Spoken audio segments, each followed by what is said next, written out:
Hai semua. Okey, untuk penerangan kita kali ini, kita nak selami satu topik tentang makhluk yang sangat dekat dengan alam semula jadi kita. Lebah pekerja. Ya, kita selalu nampak serangga ni terbang dari satu bunga ke bunga yang lain kan? Tapi, perasan tak? Lebah kecil ni sebenarnya ibarat satu enjin biologi yang sangat canggih dan luar biasa cekap. Hari ini, mari kita sama-sama bongkar rahsia macam mana micro machine semula jadi ini beroperasi. Kita akan kupas 5 topik ini hari ini. Pertama, kehidupan lebah pekerja. Kedua, menghasilkan bahan api sempurna. Ketiga, kimia madu. Keempat, tenaga selular dan ATP. Dan yang terakhir, enjin biologi terunggul. Untuk mulakan penceritaan kita, cuba anda bayangkan angka ini, 80%. 80%. Lebah betina yang bersaiz kecil ini sebenarnya memikul tanggungjawab untuk 80% perkhidmatan pendebungaan tanaman di seluruh dunia. Maksudnya kan, hampir 80% makanan yang terhidang atas meja kita tu wujud hasil titik peluh serangga kecil ini. Memang menakjubkan. Tapi, ini yang menarik. Usaha global sebesar tu mesti perlukan bekalan tenaga yang sangat-sangat tinggi. Persoalannya sekarang, apakah sebenarnya bahan api metabolik yang menggerakkan lebah-lebah ni tanpa kenal erti penat lelah?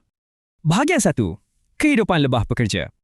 Kitaran hidup lebah ni memang sangat pantas. Bayangkan, dari sebiji telur bertukar jadi larva, kemudian sel ditutup, menjadi pupa, dan akhirnya muncul sebagai lebah dewasa yang lengkap dalam masa cuma 21 hari je. Transformasi biologi ini berlaku dalam jangka masa yang sangat singkat, tapi cukup efisien. Dan apa yang bestnya, bila dia dah menetas tu, dia langsung tak buang masa tau.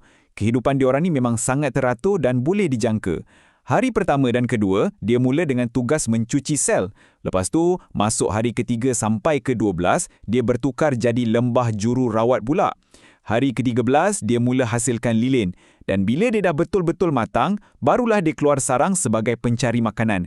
Semua tugas ni berubah secara automatik mengikut umur lebah tu.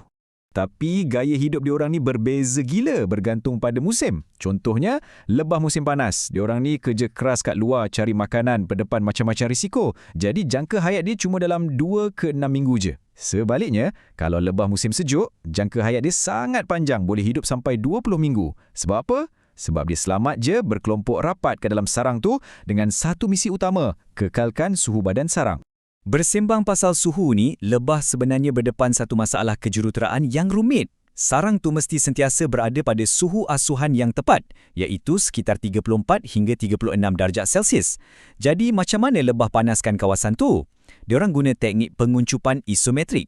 Maksudnya, diorang kecutkan otot badan tanpa perlu menggerakkan sayap pun. Jadi otot tu jadi panas, macam enjin pemanas. Lepas tu, dia tekapkan badan dekat dinding sel larva. Memang genius.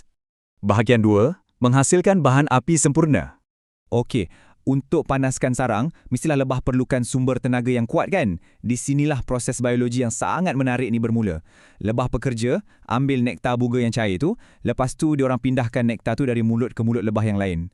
Proses ni penting sebab ia menyingkirkan kandungan air dan pada masa yang sama, lebah mencampurkan rembesan enzim khas dari tubuh diorang. Hasilnya, satu bentuk cecair subur tepu yang kita kenali sebagai madu. Sebenarnya, 75% daripada komposisi madu ini didominasi oleh gula ringkas monosakarida macam glukosa dan fruktosa yang tersangat pantas diserap. Kandungan air pula turun pada lebih kurang 15% je. Secara langsung, ini jadikan madu satu bahan api yang sangat-sangat pekat. Bahagian 3. Kimia madu. Di sinilah keajaiban tu berlaku secara terperinci. Ingat tak enzim yang lebah tambah tadi? Salah satunya invertase yang tolong pecahkan gula kompleks kepada gula ringkas. Tapi yang paling hebat adalah satu enzim dipanggil glukos oksidase. Enzim ni bertindak menghasilkan hidrogen peroksida. Ya, bahan sama yang kita selalu guna untuk cuci luka. Ini aktif cegah pembiakan bakteria, merendahkan tahap pH dan buatkan madu ni tahan lama secara semula jadi. Dan tahukah anda, kandungan yang ada dalam setiap madu boleh berbeza? Terdapat sehingga 22 jenis mineral berbeza dalam madu tau. Ini secara drastik mengubah warna produk akhir. Contohnya, madu dari pokok fireweed tu jernih je, nampak macam air kosong. Tapi madu dari tanaman buckwheat pula warnanya sangat gelap, kuning pekat sebab syarat dengan mineral-mineral surit. Bahagian 4. Tenaga selular dan ATP. Okey, sekarang kita selami ke peringkat yang paling mendalam. Dalam sel, ada satu bahan dipanggil ATP atau adenosine triphosphate. Secara mudahnya, ATP ini adalah mata wang tenaga biologi. Lebah tu nak terbang laju ke, nak kipas sayap sejukkan sarang ke, atau nak rembeskan lilin, dia orang terpaksa berbelanja guna mata wang ATP inilah di dalam badan. Proses macam mana sel lebah bakar glukosa ni terbahagi kepada 3 langkah yang sungguh teratur ibarat enjin jentera moden.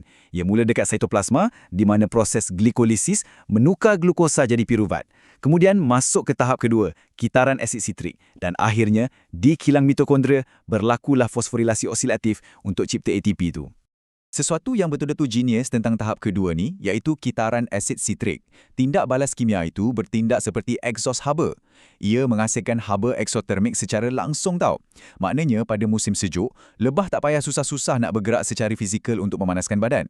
Tindak balas kimia dalam sel tu sendiri dah cukup bertindak sebagai relau pemanas dalaman. Hebat kan? Dan cuba teka hasil akhirnya. Tahap ketiga di mitokondria akan menghasilkan sebanyak 36 molekul ATP. Ya, setiap satu molekul glukosa yang dibakar, ia beri pulangan masif sebanyak 36 molekul ATP. Pelaburan selular yang berboleh besar ni pastikan lebah takkan terputus bekalan tenaga. Bahagian 5. Enjin biologi terunggul. Jadi, kalau kita kumpulkan semua fungsi tadi, reka bentuk kimia inilah yang membolehkan lebah jana haba terus pada musim sejuk dan hasilkan pergerakan laju masa musim panas. Untuk anda faham, metabolisme otot sayap lebah ni 3 kali ganda lebih efisien berbanding burung kelicap. Malah yang lebih gila, ia 30 kali ganda, dengar baik-baik ya, 30 kali ganda lebih cekap daripada otot aktif kita sendiri sebagai manusia. Ini bawa kita kepada satu persoalan akhir yang saya nak anda semua fikirkan.